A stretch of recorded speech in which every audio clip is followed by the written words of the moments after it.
بسم الله الرحمن الرحيم الحمد لله رب العالمين والصلاة والسلام على رسول الله وعلى آله وصحبه أجمعين. اللهم علمنا ما ينفعنا وانفعنا بما علمتنا وزدنا علما. اللهم لا سهل إلا ما جعلته سهلا وأنت تجعل الحزن إذا شئت سهلا. سبحانك لا علم لنا إلا ما علمتنا إنك أنت العليم الحكيم. I praise Allah, who tabaraka wa ta'ala. I ask Allah to send countless blessings and salutations on the Prophet Muhammad sallallahu alayhi wasallam, his family and companions, and all those who follow them in righteousness unto the day of judgment. And I ask Allah subhanahu wa ta'ala to grant us all the sincere intention. Assalamu alaikum wa rahmatullahi ta'ala wa barakatuh.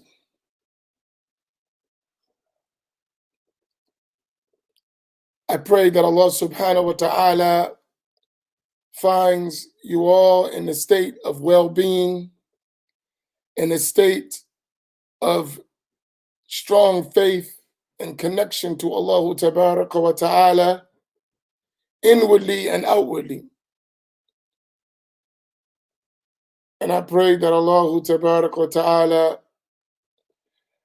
allows you to be of the people of closeness to Him subhanahu wa ta'ala, and the people of at-tawfiq, the people that Allah tabaraka wa ta'ala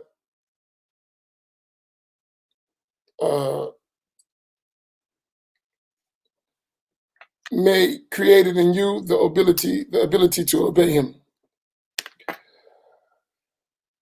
As you see from the title of this post-Fajr talk, Muslims, or should I say the Muslims, are not confused about their belief. And I want to make you aware of a few things. The nature of Islam and in the world, Allah subhanahu wa ta'ala's sunnah in the world, His way in the world, is that there is opposites of things. So just like you have al-haq, truth, you have al-batil, you have falsehood. Just like you have al-iman, faith, you have al-kufr, disbelief. Just as you have as-sunnah, you have al-bid'ah. You have the way of the Prophet, you have innovation. Just like you have al-sunnah, the people of the sunnah, you have al-bid'ah, the people of misguidance, the people of vile innovations.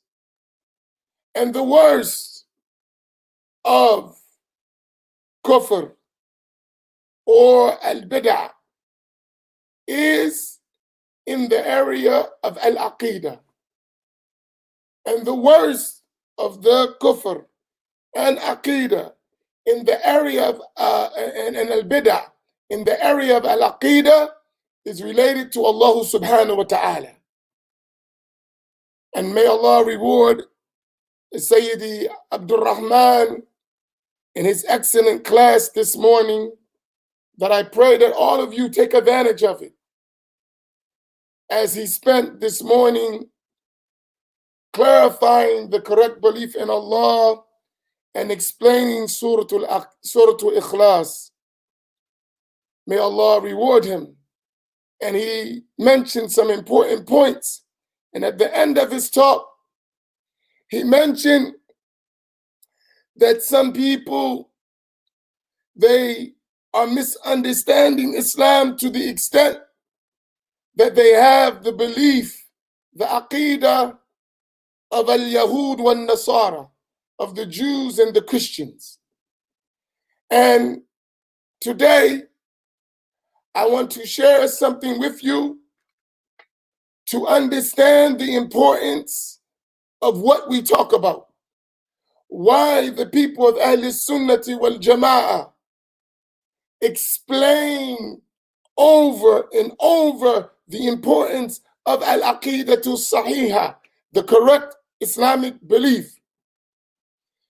And to distinguish Ahl Sunnati wal Jama'ah, the people of the Sunnah and the majority of the Muslim nation, among the Asha'ira wal Maturidiyya. Why do we mention them? To distinguish them from Ahlul Bid'ah wal Furqa, from the people of innovation, and separating from the majority of the Muslim nation among Al-Mujassima wal Mushabbiha wal Mu'tazila wal Wahhabiyya, who call themselves Salafiyya, Ahlul Bid'ah wal Furqa, the people of innovation and separating from the majority of the Muslim nation. I want to read something to you that was posted on Facebook by an individual who would attend the lessons here, and not everyone who attends the lessons has necessarily good intentions. I've noticed this, and I warn you against it. When you come to the lesson, the teacher is the one who's teaching, not the one who's in the chat box. I remind you, when you come to lessons, classes, the teacher is the one who's teaching, not the one in the chat box. Because sometimes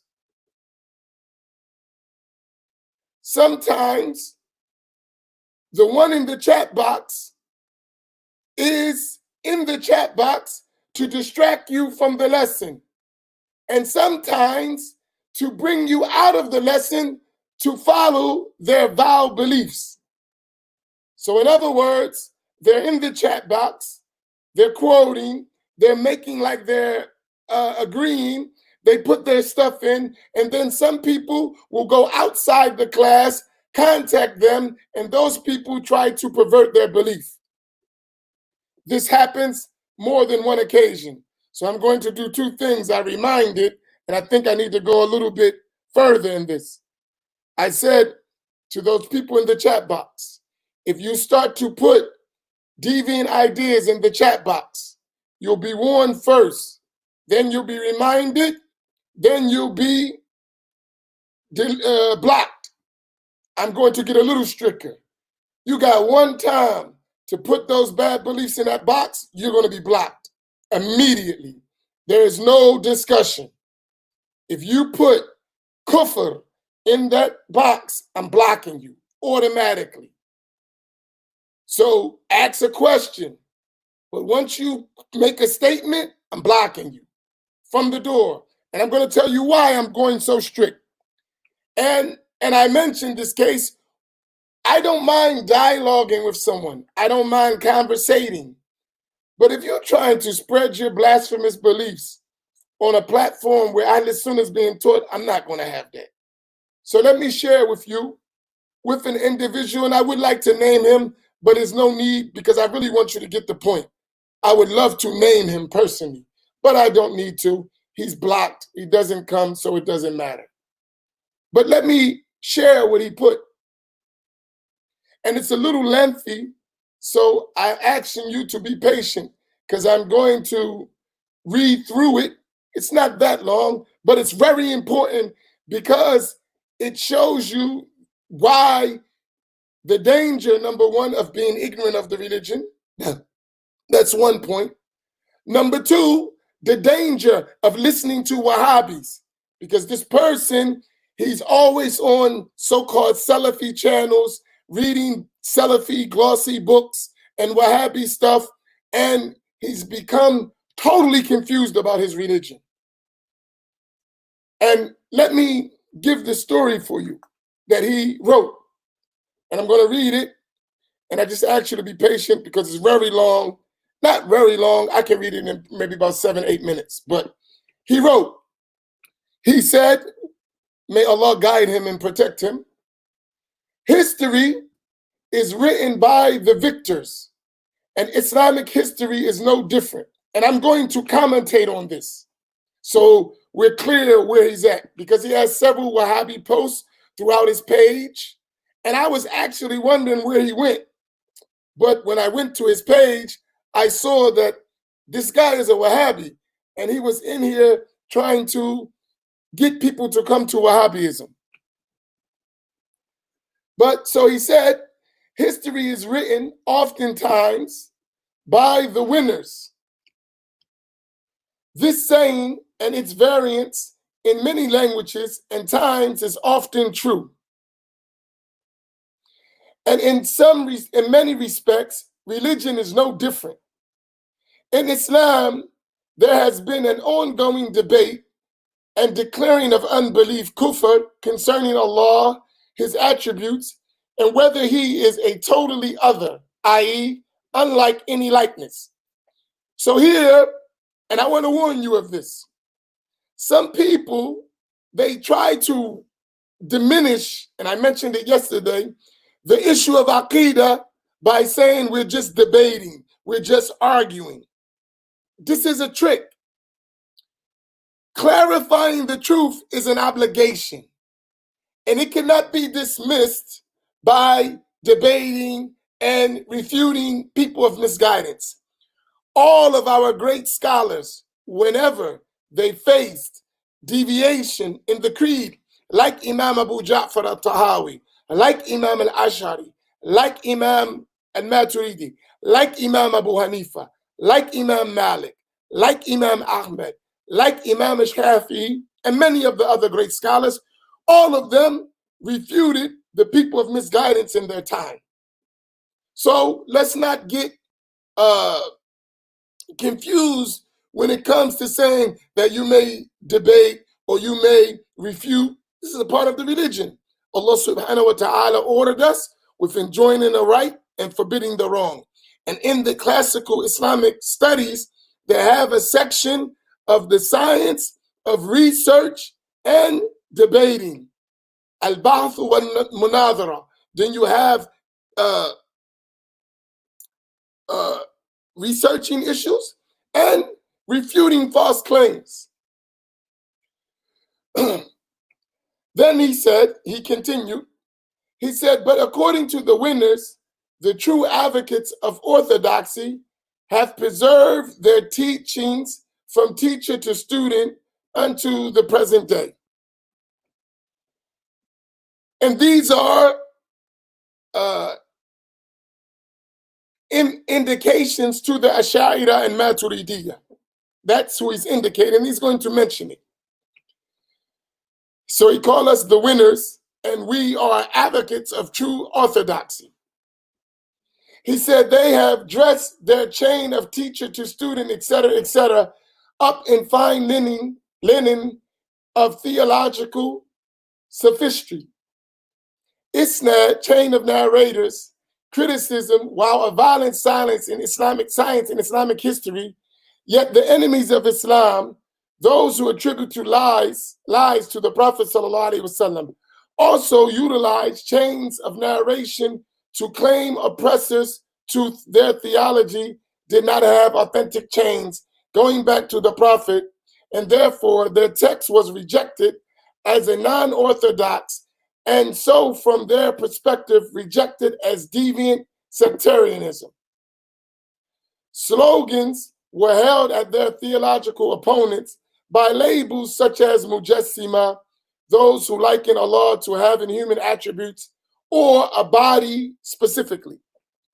So his claim is that the people who have orthodoxy or the Ash'ari or Maturidiyya, claim that their knowledge is from student to teacher with an unbroken chain of narration. And he says the enemies of Islam, an indication to those who are not Muslim, they also have unbroken chains of narration. And the analogy he makes is that just like Ahl Sunnah claim to have an authentic chain of narration, so do the enemies of Islam, right? And when they say Ahl Sunnah, I mean Ash'ari and Maturidiyya. So do the enemies of Islam. And we try to use our chains of narration to deny the beliefs of our opponents in Aqidah, namely Al-Mujassima and Al-Mushabbihah, those who liken Allah to the creation and attribute Allah to bodies.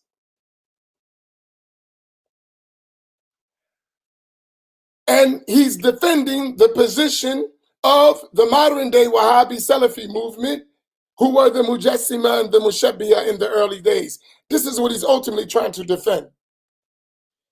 He said, however, weaving through the Aqidah wars, I know you heard that slogan line, and the outlines and contours of history, and looking at history from hindsight, gives us a context which allows us to see with vision closer to 2020. Doing so he claims that history is going to give you a 2020 vision. MashaAllah, history. He said doing so shows that often what is passed off today as Ahl Sunnah wal Jama'ah, people of the way of the Prophet, is actually what was rejected by the Prophet ﷺ in his narrations and actions when it comes to describing Allah the Most High. Listen to that. I repeat, he said, doing so, if you look from historically, he says, shows that often what is passed off today as Ahl Sunnah wal Jama'ah, people of the way of the Prophet, and here he's referring to the Ash'aris and Maturidis. He said, is actually what was rejected by the Prophet ﷺ in his narrations and actions when it came to describing Allah the Most High. Today's orthodoxy, and when he says orthodoxy, put it in quotes, orthodoxy, quote unquote. In other words, to say that's not orthodoxy. Orthodoxy, in their description of the names and attributes of Allah, are described with absolutely no similitude, in quote unquote, of the names and attributes of Allah with his creation. I.e., so in the Quran, he says, and Allah does not say this, he says in the Quran that he created Adam with his hands. Biyadayya, with my hands. That's what he says. Now he goes directly to what he's talking about. The Ash'ariyya gave figurative interpretation to verses. However, if we understood Islamic history in a vacuum, we may have the wolves pulled over our eyes. Listen to this. Subhanallah. But history has shown that Greek philosophy and Neoplatonism,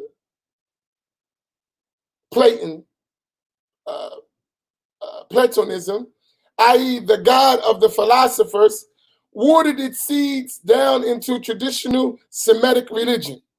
Later, Islam included, he adds Islam, right, which streamed its way via the rational sect called the Mu'tazila and later the Ash'ariyya, named after its supposed, quote unquote, founder Imam al-Ash'ari into Islam. This stuff is laughable, but I gotta read it so you get the point. Its supposed founder Imam al-Ash'ari into Islam and even tried to steal the identity of authentic Semitic and by default Islamic history and doctrine. So according to this ignorant spy in Islam, I probably don't doubt he doesn't even want to be a Muslim. He's inside Islam perverting the religion. But Allahu A'lam his case. Maybe he's just ignorant. But nevertheless, so he says that our belief, and this is the talk of the Wahhabiyya, that our belief of Ahl Sunnah is really Greek Greek philosophy that was crept into Islam, and it made its way through the Mu'tazila and later the Ash'ariyah, and the Imam of Ash'ari, Imam al-Ash'ari, he stole the identity of authentic Semitic and by default Islamic history and doctrine. This stuff is laughable, but alhamdulillah, but we're going to deal with it. And we're going to deal with it in a way you won't make this mistake again. So we are Greeks, and we have Greek philosophy, and we crept it into Islam. Okay, alhamdulillah. He said, now he continues, however, as with Christianity, Judaism, and ancient Near East history shows, and Islam is no different. So the comparison between Christianity, Judaism, and the ancient Near East history and Islam all in one box. This is his claim. And Islam is no different. The God of these traditions was very much described and appeared in the form, surah, of a man, shab, in Islam. A'udhu billah min al-kufri wal-ishraq. Look what this man said. He said, however, as with Christianity, Judaism, and ancient Near East history shows, and Islam is no different, the God of these traditions was very much described and appeared in the form, surah, of a man, shab, a'udhu billah, in Islam. Anthropos in biblical Aramaic and Greek manuscripts. And Ish Gibor, mighty man in ancient Hebrew. This is what Wahhabi doctrine leads you to. If it's compiled with ignorance, this is what we call al-jahlul murakkab, compounded ignorance. He's ignorant and don't know he's ignorant. But let me move on. So in his opinion, in Islam, in Christianity, in Judaism, God is a man. A'udhu billah. A'udhu billah. Or has the form of a man. Let me take that back. He'll say, I didn't say God was a man. He has a form of a man. A'udhu billah. Kufr. This can be shown. This can be shown in no limit of time through the annals of history. This is why in the Islamic tradition, when the Prophet ﷺ describes his Lord, he put in capital letters, the Lord of all the worlds, he contrasts to the Antichrist, meaning a Dajjal. He said, your Lord is not one-eyed, and he gestured to his physical eyes. Why? Sometimes this kufr is hard to read, but we got to learn why. We got to learn Aqidah, because he claims to be a Muslim, and by consensus, he's a kafir. No doubt about it. No hesitation. This is explicit kufr, and whoever believes it and considers someone a Muslim after that gets the same judgment. This is kufr sarih, explicit blasphemy. He said that the Prophet said, your Lord is not one-eyed, and he gestured to his physical eyes. Why? If he supposedly meant metaphorically, let those who claim orthodoxy, quote unquote, today explain it. It is because he was speaking to the level of the intellects of the people, i.e. he was dumbing it down. This is also the venom spewed by the so-called orthodoxy of today when they argue against the school of Ahmad ibn Hanbal, the champion of the prophetic God and Sunnah, and the strand of his school that held to the literal interpretation of the names and attributes and descriptions of Allah. A'udhu billah. So now he attributes this kufr belief to Imam Ahmad and his school. So that's why you found this person in the chat talking about the Hanabila, talking about Athari, because he was trying to promote this Wahhabi kufr belief in the name of Imam Ahmad and his school, who is free from it. And I'm going to show you why. So he ascribes to Imam Ahmed and to his school a literal interpretation of the names and attributes and descriptions of Allah, which makes Allah has attributes similar to the human beings. Wal-iyadhu billah. This is his words, and I'll share it with you. In fact, you need to see this stuff. I'll figure to share it with you.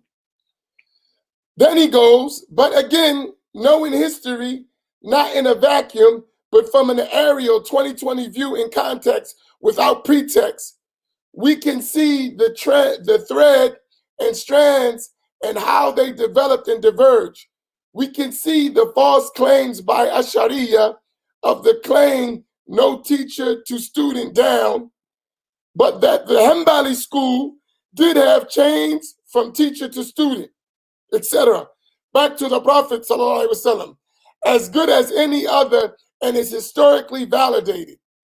We can see that the chain centered of those who were labeled Mujassima, he's talking about the early Hanabila, right? Those who ascribed body to Allah had isnad, even though orthodoxy, quote unquote, the Ash'ari school, criticized and tried to talk it away, etc. But as white supremacy and racism has become systemic and global and suppressed the glory of the blacks and all they, the blacks of Africa and the globe, have accomplished in the annals of history, so too has Greek philosophy and its formless God, quote unquote, formless God, has creeped into religion and into Islam by way of the Mu'tazila, Ash'ari, and the philosophers of Islam. So his point is that God has a form and a body like a man, and the Ash'aris and Mu'tazila got this formless God, that God that doesn't have a body and a form, from the Greeks. La hawla wa la quwwata illa billah. La hawla wa la quwwata illa billah. He continues, and I just want you to see this stuff. And we got to be patient. That's I don't want to hear it. No, you need to hear it. Because while you're so, Rodney King with the Wahhabis, this is what they teaching the people. This is what they telling people who are ordinary, might have Islam, but when they finish, they end up with this kufr. And that's why we warn against them. So be patient, hear it out. It ain't that much more to go. And he's at the last paragraph.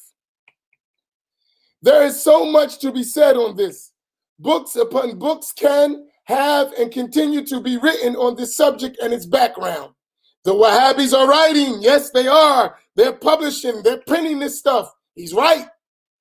Any true researcher who has no gripe to grind, no side to play, no bias to promote, etc., the Rodney King, can't we all just get along, will see that the God of the scriptures, listen to this kufr, the God of the scriptures, the Torah, the New Testament, Injil, and the Quran, and the prophetic narratives, ahadith, is indeed one who has a sort of form, and that form manifests, appears to those whom he pleases, both in the real and true dreams of the prophets and the real and true experience of day-to-day life of these prophets and messengers. Wallahu a'lam, and Allah knows best. Listen how he ended his kufr. And Sayyidi Abdul Rahman, Sheikh Abdul Rahman mentioned in the previous class, just half an hour, 45 minutes ago, that some of these people who claim to be Muslims, they have the belief of Christians and Jews, right? And look what he says at the end of this. He says that when you look at history in the books, that the God of the scriptures, and he names them, the Torah, New Testament, Injil, and Quran, and the hadith of the prophet, prophetic hadith, he says the God of them, all the scriptures, is indeed one who has a surah, that's Arabic for form, and that form manifests, means it becomes real, a'udhu billah, appears to those whom he pleases, both in the real and in the dreams of the prophets, and real and in true experience of day-to-day life of these prophets and messengers, and Allah knows best. And that's the end of his statement. This kafir, and I don't hesitate, this kafir was in here trying to teach this stuff to our people. And this, in his post, he's getting that from the main African-American Wahhabi teachers in America. If his page is full of Wahhabi books, Wahhabi teachers, and black ones too. A'udhu billah. And some of us, with this Rodney King, can't we all get along? It's all Islam. It's going to allow this kufr to spread. To Muslims who come to Islam, and now we talking about God is in the form of a man.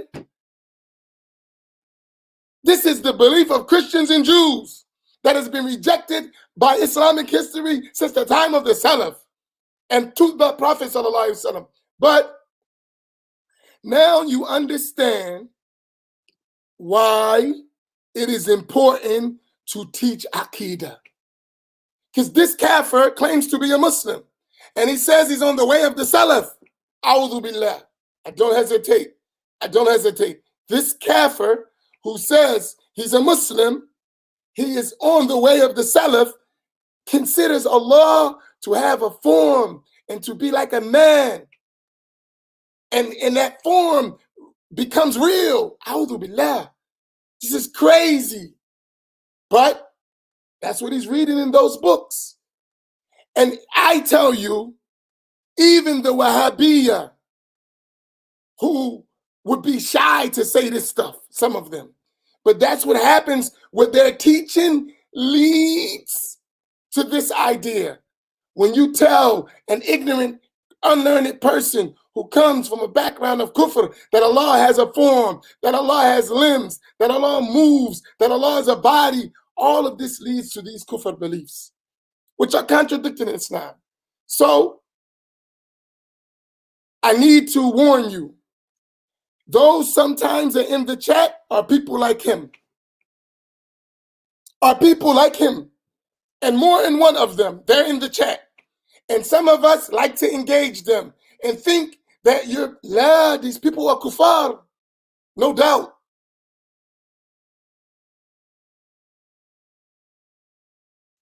And here I say this. That's why those people who say, oh, Aqidah is not important. Aqidah is, no, you don't understand the difference between Iman and Kufr, belief and unbelief. And now I'm going to lay out for you in a summarized manner. And I'm going to go every day to get us to understand our belief. There is a difference between Ahl Sunnah, the Ash'ariyah, and the Maturidiyah, and the Wahhabi and Salafi movement. I know some of y'all like these kafirs with this bad belief because they say they Muslim. I know some of them is our family. And I'm not speaking about every single individual. I'm talking about this kufr idea that ascribes Allah with places and directions and limbs and organs and moving and forms and shapes. Waliyadu billah. When Allah said, Laysa kamithli shay. You got to have some kind of feeling for true Islam.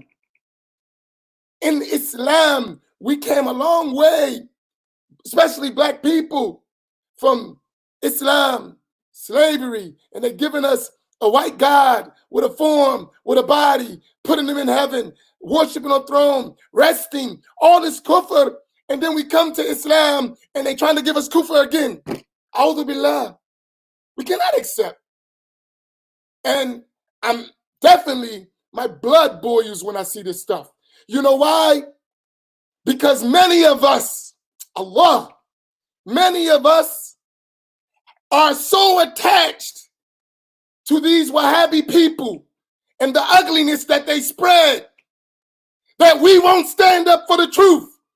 And generations of Muslims are going to be fed kufr while we smiling and shucking and jiving. Yes, it boils my blood because Allah subhanahu wa ta'ala gave us a pure religion, gave us an unbroken chain.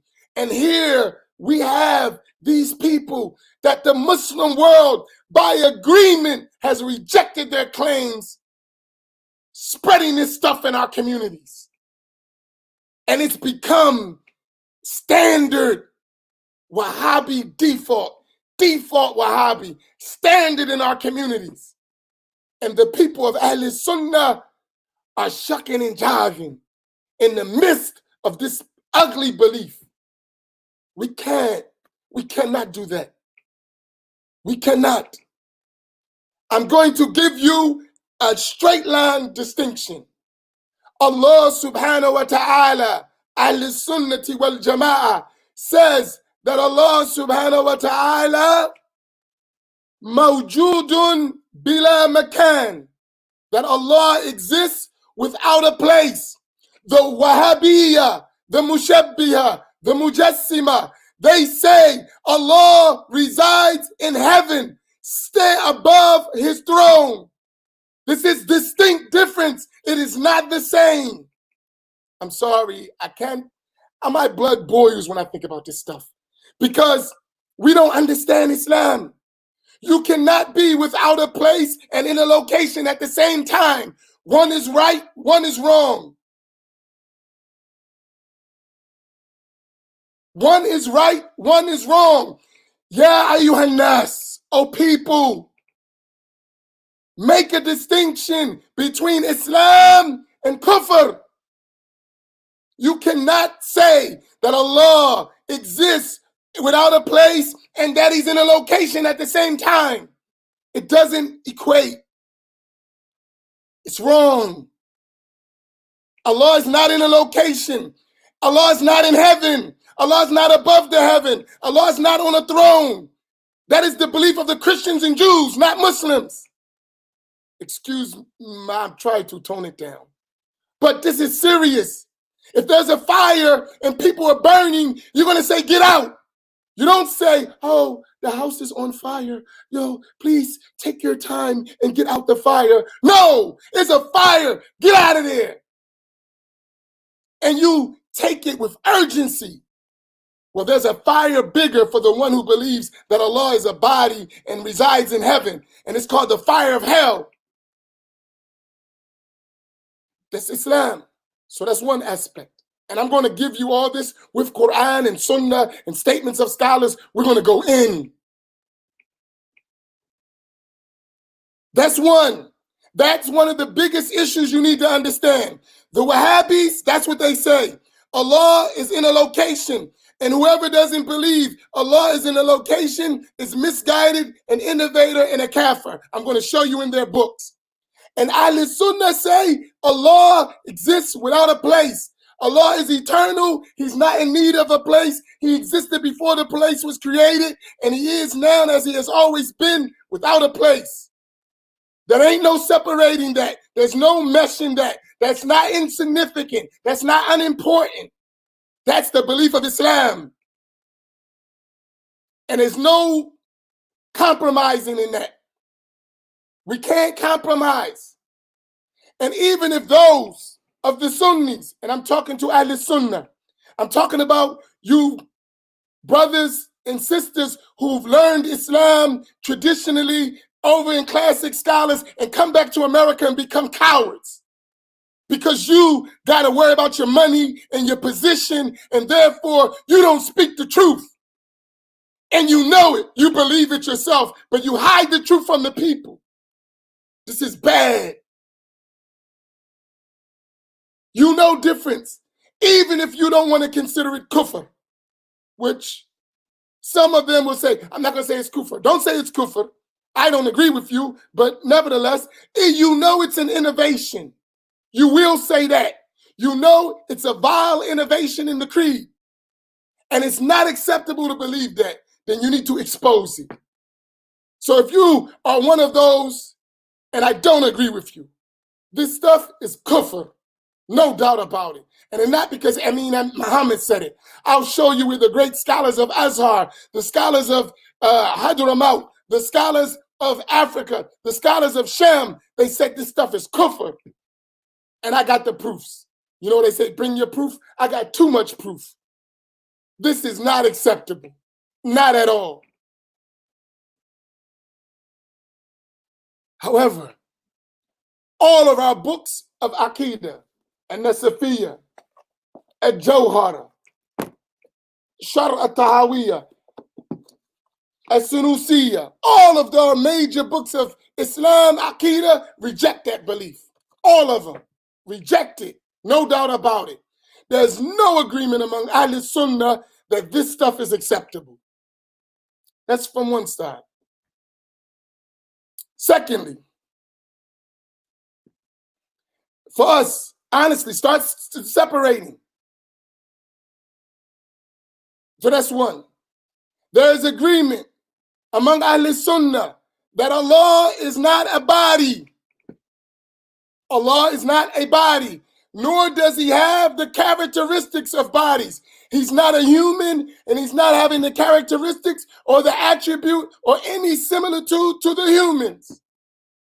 The Wahhabiyya, those so-called Salafi, stop calling them Salafi, call them what they are, Wahhabis. Let them be known. Those Wahhabi people, they say about Allah that Allah has a form, that Allah moves and descends literally, that Allah is in heaven literally, that Allah has a hand and feet and a shin literally, which are attributes of human beings and attributes of created things. And this, by the consensus of Ahl Sunnah wal Jama'ah, is rejected. Rejected. Imam al-Tahawi, rahimahullah, he said in his famous book, Al-Aqidah al-Tahawiyya, we mentioned it. Imam al-Tahawi, he said, وَمَنْ وَصَفَ اللَّهَ بِمَعْنٍ مِنْ مَعَانِ الْبَشَرِ فَقَدْ كَفَرَ. Whoever describes Allah with an attribute or characteristics among the characteristics of the human beings or the creation is a kafir. That's Imam al-Tahawi. He died 321 after Hijrah. وَمَنْ وَصَفَ اللَّهَ بِمَعْنٍ مِنْ مَعَانِ الْبَشَرِ فَقَدْ كَفَرَ. That's Imam al-Tahawi. Don't tell me that Salaf, he's from the Salaf. And he said explicitly, no way to interpret it. من وصف الله بمعنى من معاني البشر فقد كفر. Whoever describes Allah with a ma'na min ma'ani al-bashar, a meaning, a characteristic among the characteristics of the human beings, which are creation, is a kafir. No doubt about it. He didn't stutter. He didn't not write it. He didn't not use the word kufr. He mentioned it explicitly.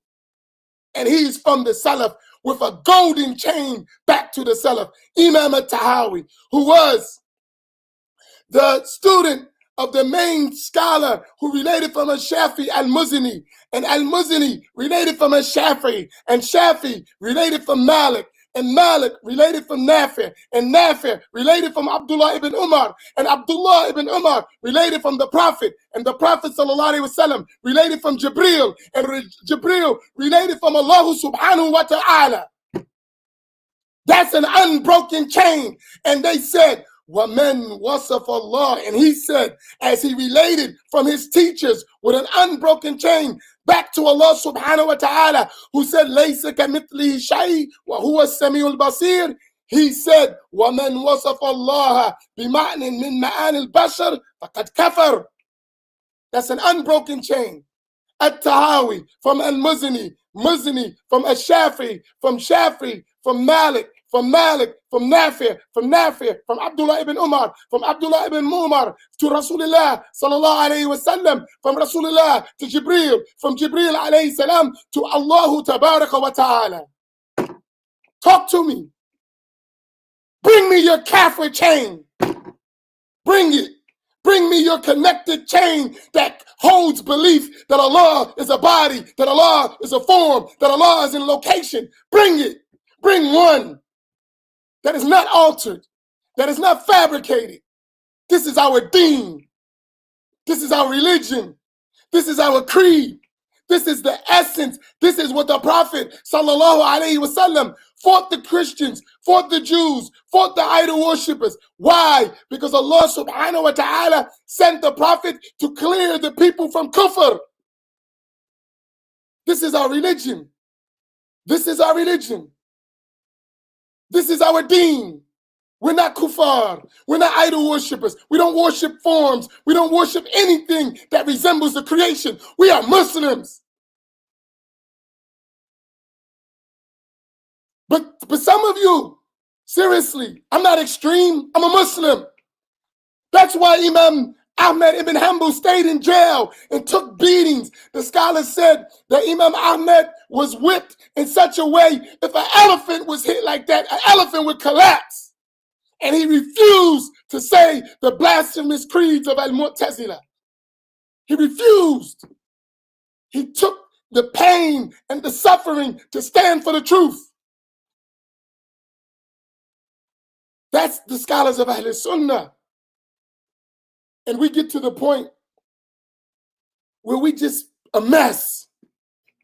And the one thing that can save us, the one thing that will help us overcome this evil that we're confronted is Al-Islam. And in Islam, they're trying to pervert the religion so that it's ineffective. It makes us soft. It makes us believe things that are just inconceivable to the sound mind. Inconceivable. Allah, Ya Rabb, may Allah help us. But I know this is rough because they have become like this white supremacist society we live in. They came in, wiped out the enemies, wiped out the Indians, the Native Americans, enslaved the Africans. And after a while, we forgot that these were the ones who killed and slaughtered people to take this land. And now, because we got a job and a good career, and we can bounce a basketball and grab a microphone and sing and dance, we forgot all about that these were our oppressors. Wal-iyadhu billah. And it's the same thing. Those Wahhabis killed thousands, tens of thousands of Muslims, declaring them kuffar, declaring them mushrik, because they didn't believe that Allah subhanahu wa ta'ala resembled his creation. If you go back 200 years, since you want to talk about history, there was no such thing as Wahhabism or those ideas in Mecca or Medina. The scholars of Mecca and Medina were from those of Ash'ariyah, Maturidiyah, following the four schools, people of Tasawwuf. That was what it was in Mecca and Medina and around the world and all through the Ottoman Empire, all over for 700 years. And before that, that was Ahl Sunnah. And before that, the Abbasid Caliphate, the Umayyad, all the way back to the Khulafa Rashidun, all the way back to the time of the Sahaba. This was the methodology of Ahl Sunnati wal Jama'ah. And with the help of the British, those enemies of Islam, they armed those Wahhabi, the Saud family, with the Wahhabi doctrine, and they slaughtered the Muslims. They killed the believers. Study history, since we want to talk about history. Tell that history. Tell how they went in the lands and killed and slaughtered Muslims with the help of the British, with the weapons given to them from the British. Tell that story, since you want to tell history. Tell that history. Explain the history of Muhammad ibn Abdul Wahhab and the Saud regime and the Saud family, and how those animals from a Najd, whom the Prophet ﷺ refused to pray for them, destroyed Muslims, lands and graves and masjids, and just went through all out the world, to the point that even the pious people from Asada al-Ba'alawi, who from the time of Al-Faqih al-Muqaddam, Muhammad ibn Ali, didn't want to fight. They broke the sword. No fighting.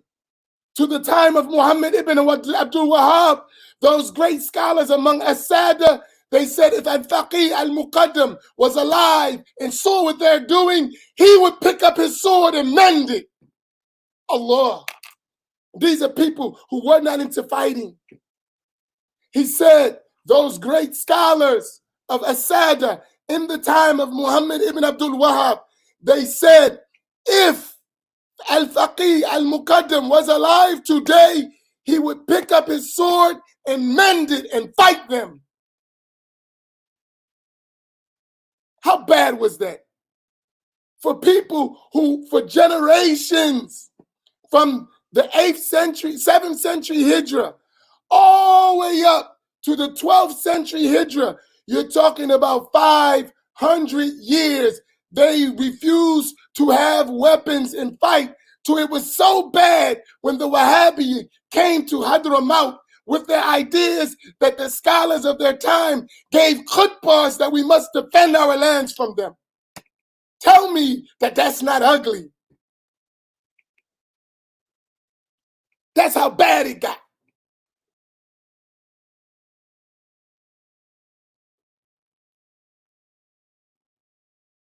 And here, what I say to you, and I'll bring it to a close. And tomorrow, I'm going to go in, spread and tune in. I'm going to give you so much information. It's going to be undeniable that this is an innovative idea that has come to destroy Islam from within. And guess what? I ask you to take good notes. I'm going to give it to you. Don't be lazy. And we always talk about this. Don't be lazy. Get your pens and paper and start writing. So you're going to get some information you never heard before. I promise you. Allah gives me life because we're the ones, black people, that are most affected. Yeah, it's easy for you to sit in the suburbs and say, I don't have to deal with it. Yeah, I know, because you're in the suburbs. And they don't come in here. They put it in the black community and spread it where blacks are and destroyed our community. The one thing that could have saved us was Islam, and they've been perverting it for 100 years through different deviant sects and groups. And still today, deviant sects and groups like Al-Wahhabiyya, so-called Salafiyya, are doing this. For me, I'm going in the Aqidah. If someone's looking for other than Al-Aqidah, this is the wrong spot. Right now, I'm going to convey the Aqidah of Ahl Sunnati wal Jama'ah. My focus is going to be on that.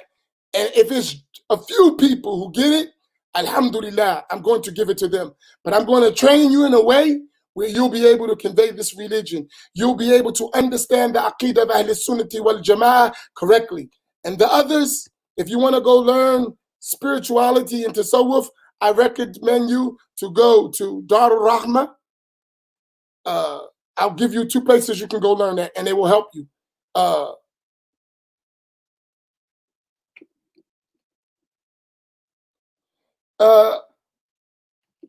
You could go to Darul Rahmah, Sheikh Abdul Karim Yahya. He has classes daily, and he's teaching Tasawwuf. He's teaching the books of Imam al-Haddad. You can go there, and you'll get what you're looking for. Inshallah, Darul Rahmah. Or you can go to Al-Maqasid. They're online. Sheikh Yahya Rodis and Ustad Amjad Tarsin, they are teaching the books of Imam al-Haddad, the books of Imam al-Ghazali, which are details of the books of Imam al-Haddad. Ahlan wa sahlan, go to them. I'm not going to deprive you of your desire. Those are 2 places. I'm sure you're going to get pure teachings of Imam al-Haddad and his book of assistance. You could go to Darul Rahmah, Sheikh Abdul Karim Yahya. He has his Facebook page called Darul Rahmah. There is on the screen. You can go to Darul Rahmah, and they will teach you the books of Imam al-Haddad. Sheikh Abdul Karim is teaching regularly, and he can help you with that. If you can't get through him, you could go to Al-Maqasid.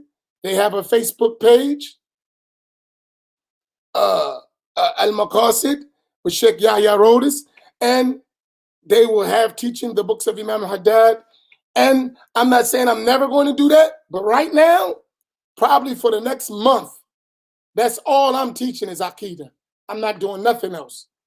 I want to make sure my people understand this belief of Ahl Sunnah well. Because when that type of stuff is happening, and it's always been happening, but the person's in the face of truth. They don't mention all this stuff publicly, but they come inside the chat and they spread that stuff. And they tell people that. And you got innocent Muslims who want to learn and want to be friend, and this person is spreading this kufr. And no one is standing in Ahl Sunnah. No one is explaining these things in our communities. Everyone is silent like church mice. No one is explaining. And that's why Wahhabism is spreading. You don't find Wahhabism spreading in the suburbs and among the immigrants like it is spreading in the black community. You don't. Why? Because no one cares about the black community. That's another whole story. They don't come and teach Ahl Sunnah in the black community where the disease and the problems and oppression and economic disparities and education disparities are prevalent, exist, but they don't bring the truth to us. They keep it in the suburbs, and that's a problem too, but that's for a whole nother discussion. So we got to fight this war. I can't worry about no one else. This is a war that's going to reach our children and our grandchildren, and we got to stand for the truth. So everybody's not meant to fight the war. I'll do it, and those who learn will do it with me. Not everyone is expected to be able to handle this stuff. I don't expect that. There were people who can't be on the front lines, and I understand that. And I don't blame you. And that's why I pointed to you for everyone where they could go and still get the soft version of Islam they're looking for. And I don't mean that in a this condescending way. I mean, you don't want this war stuff. I got it. You don't want this battle. You don't want this type of stuff. I got it. But this is part of our deen. Our Sheikh used to say, Jihad al-Bayan. There is the war, the jihad of the tongue. You have to. Somebody got to fight that. We can't all be silent, and we can't all be doing it in the house, doing dhikr, and that's a part. I'm not saying it's not important. That's why I'm pointing you to where you can get that. So you get that. But right now, my concentration is on the war that is being waged on my people on the ground, in the grassroots. So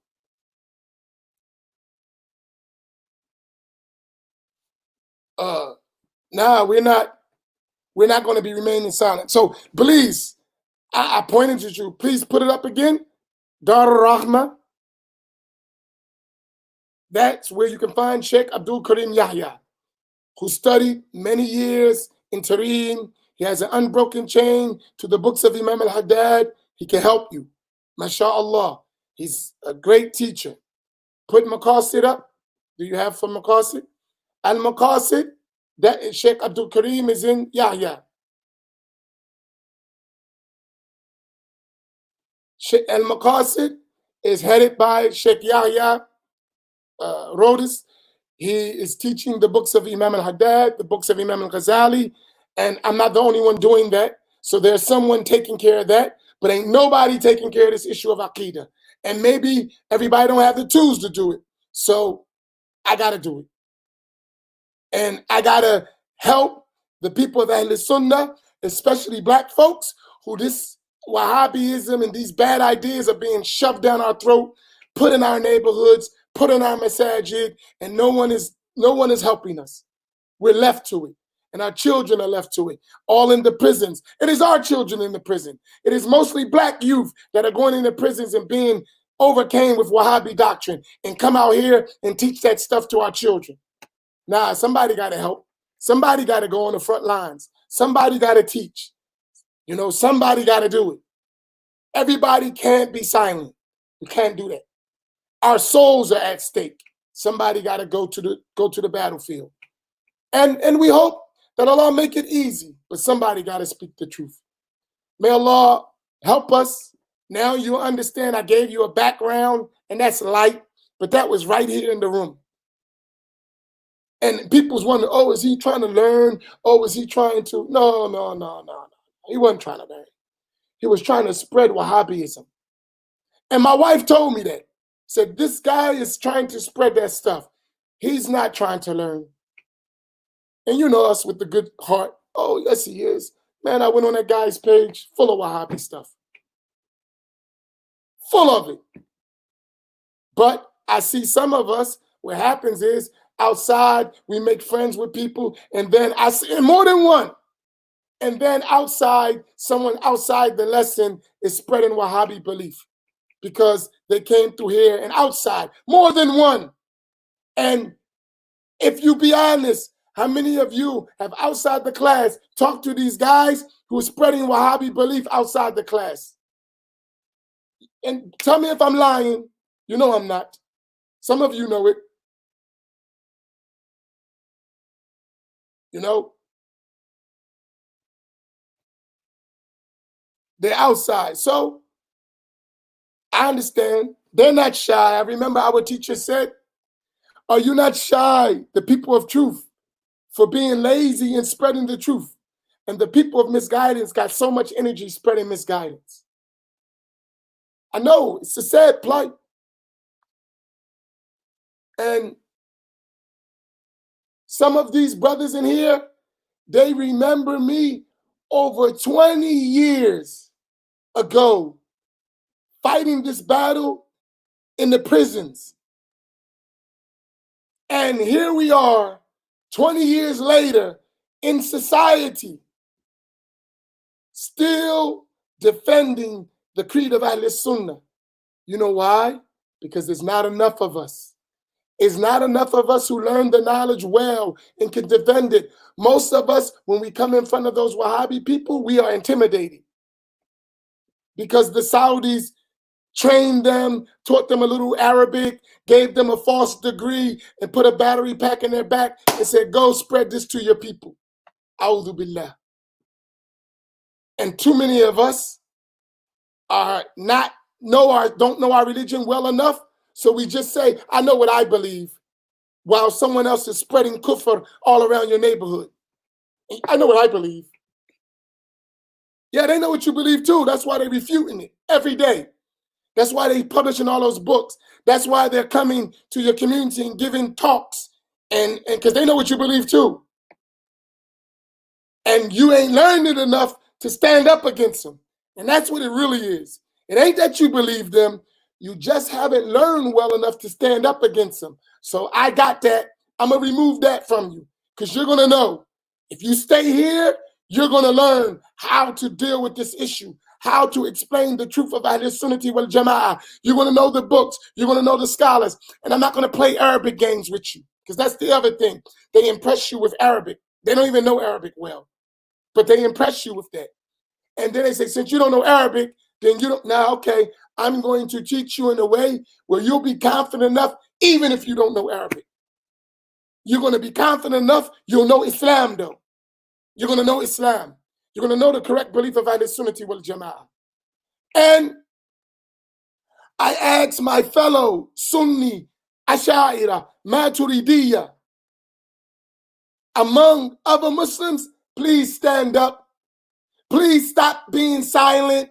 Please stop running from spreading the truth.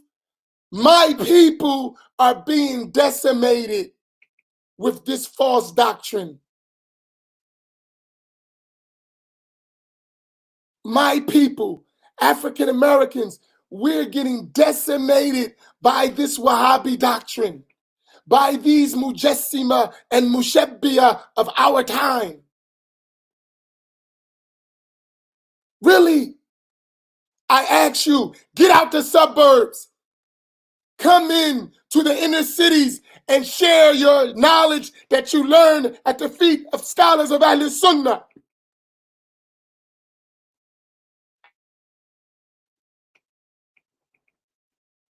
You know better. Some of you learned and you're not helping. And if you're not helping, you're part of the problem. Some of you learned and you know and you're not helping. If you're not helping, you're part of the problem. That's real. And I know this idea of unity, but let me tell you something. The Wahhabis don't want no unity. They want to deceive you. If they wanted unity, they wouldn't have killed tens of thousands of Muslims in Mecca and Medina and Asham and all the areas and in Yemen. They wouldn't have killed a bunch of Muslims if they wanted to be unified with the Muslims. They didn't. They declared them mushriks and kafirs and killed them with the help of the British. They wasn't interested in unity. Read their books. I'm going to show you. Read their explanations.